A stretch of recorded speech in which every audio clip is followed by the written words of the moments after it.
Let's dive into the nitty-gritty. Red Rock West was released on June 16th, 1993 in France, I'm assuming at the Cannes Film Festival, but then was released April 8th, 1994 in the U.S., almost a year delay due to lukewarm test screenings. And it was denied entrance to Sundance because it was, quote, not a film festival film. I'm like, this is definitely a film festival style film. Yeah. That's crazy. I don't really understand that. Monday to be 30 years since it was released in the States. April 8th. Say what? I said Monday will be 30 years since it's been released in the States. Crazy coincidence. Yeah, that is a weird coincidence. Yeah, I didn't even think about that. Maybe they'll do a 30th anniversary Red Rock West. I doubt it. Since you can't find this thing anywhere. You can't find this thing anywhere. It's not on streaming. It's out of print. Yeah, exactly. Although we did after we did Vampire's Kiss, they did do a re-release of those on Blu-ray. That's true. That's true. You're welcome, the one America. Cage effect. It's really sad because it has we'll get to it in a second here, but it has a 98% on Rotten Tomatoes, which I believe there are like 3 somewhat new reviews of it that brought it up to a 98%. Before, I feel like when I was researching, when we were doing our Pig episode, we talked about all the other 90% that Cage had gotten over his career. And I feel like Red Rock West was like a 93% at that point. So yeah, that's kind of weird that you can like the movie can get higher as time goes on. Maybe that'll happen with, I don't know, Willy's Wonderland. I don't know. One of the other masterpieces we've done. I wish I would have looked at the score after Five Nights at Freddy came out and people started comparing the two films. It became a meme. I wonder if that saw a bump in positive reviews for the film. Mean, we could go back and watch our episode, see what the Rotten Tomato score was at that point versus what it is now. Yeah. If only there was a way we could go back and have that tracked. It had a budget of $7 million, but only made $2.5 million. Oof. I feel like it was a pretty limited release. I don't feel like it got like a huge wide release. But yeah, that's not good. And I feel like a lot of times like these movies that are more kind of artsy, like Blade Runner and stuff like that, that aren't really like go to the movie theater movies, kind of suffer because of this, because I feel like it's a really good movie that more people should be exposed to, but it's not going to because they're like, well, nobody wanted to see it in the first place, so we'll just never put it out on any physical media from here on out. Yeah. I don't think it has a Blu-ray. Pretty sure the only Blu-rays I could find were like European, like German dub or English dub German ones, but those were all used on eBay. So yeah. I got a used copy from, I think, from the mid-90s. On DVD. Dang. And I think I got it on eBay or something. So it's pretty hard to find. If you're just, like a buddy of mine was asking me what movie we were doing next, and I was like, Red Rock West. And he's like, what the hell is that? And I was like, well, I would show you, but there's no place to go watch it. Yeah. This it's like even harder to see than a Killing Time. Time to Kill, because at least that's on YouTube. Someone's dumped it on YouTube because there's presumably no copyright on it. Nobody cares. I'm guessing it's probably similar with Red Rock West. It's just lapsed and no one picked it up and no one cares to distribute it again. It's sad because it's a great movie. Yeah. Directed by John Dahl, who seemed to mostly make these kinds of weird neo-noir small budget films. Best known for Rounders, though, with Matt Damon and Ed Norton. Oh, wow.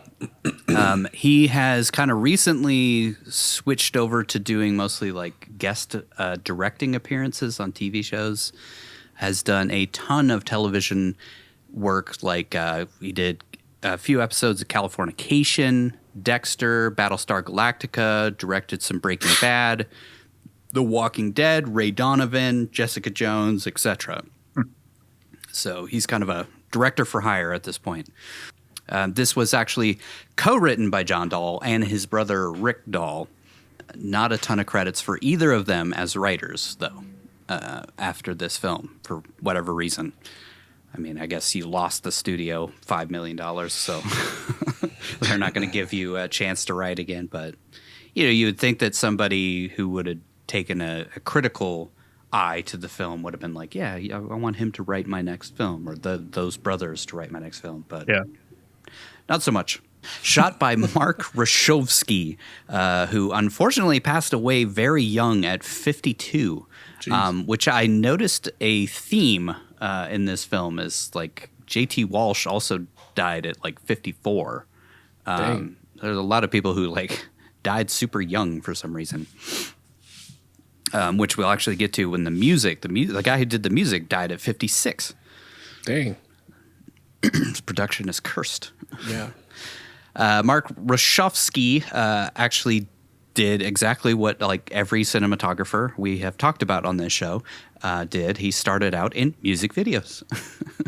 Shot videos for Def Leppard, Paula Abdul, Judas Priest, U2, Whitney Houston, Ice Cube,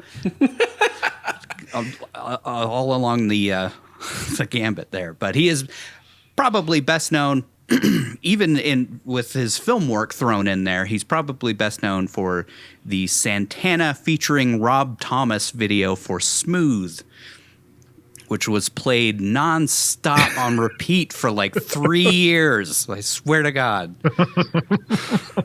Also directed the music video for Free Your Mind by En Vogue, which was also pretty on repeat there for a while.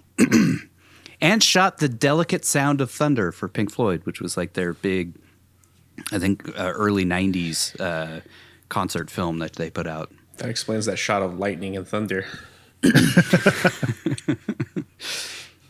This has a very like David Lynch feel to it. Yeah, it does. It does. But less weird. But yeah, it has a lot of hallmarks of David Lynch. It did remind me a lot of Wild at Heart. That same feel. Yeah.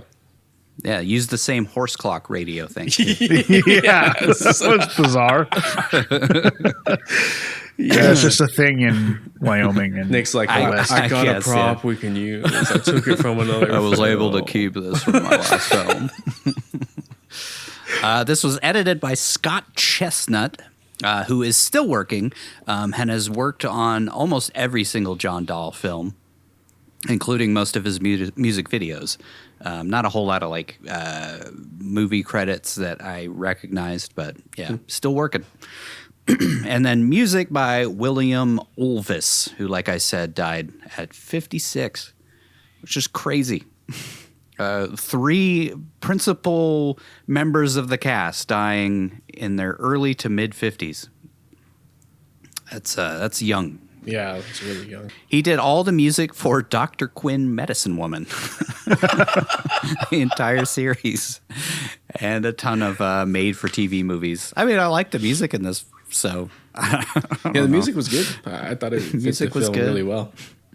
Yeah, I feel like it all fit together really well. Mm-hmm. And it's nice and short. It's only like 98 minutes. Yes, they kept it nice and tight, which I appreciated because it could have gone off the rails real quick.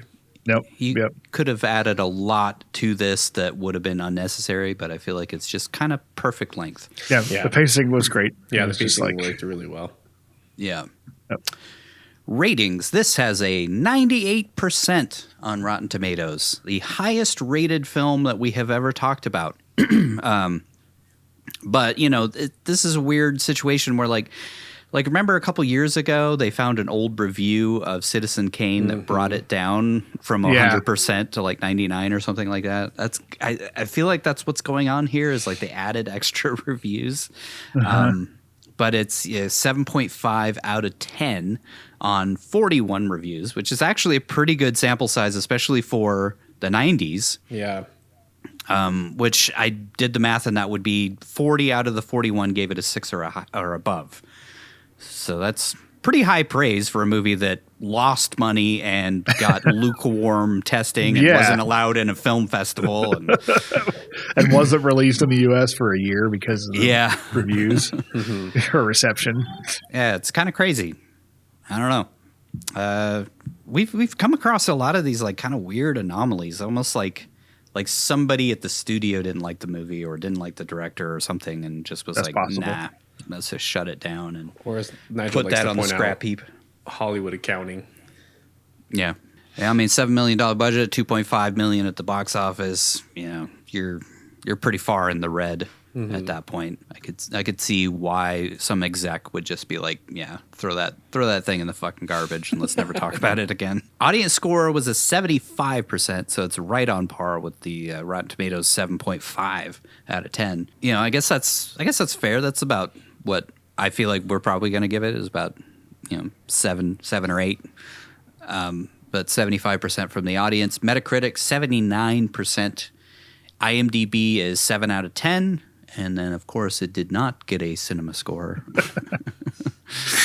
It must just be like people who really have to go out of their way to try and watch this movie. So they're probably, you know, more open to it. Yeah. Yeah. Cinephiles, for lack of a better word. Mm-hmm.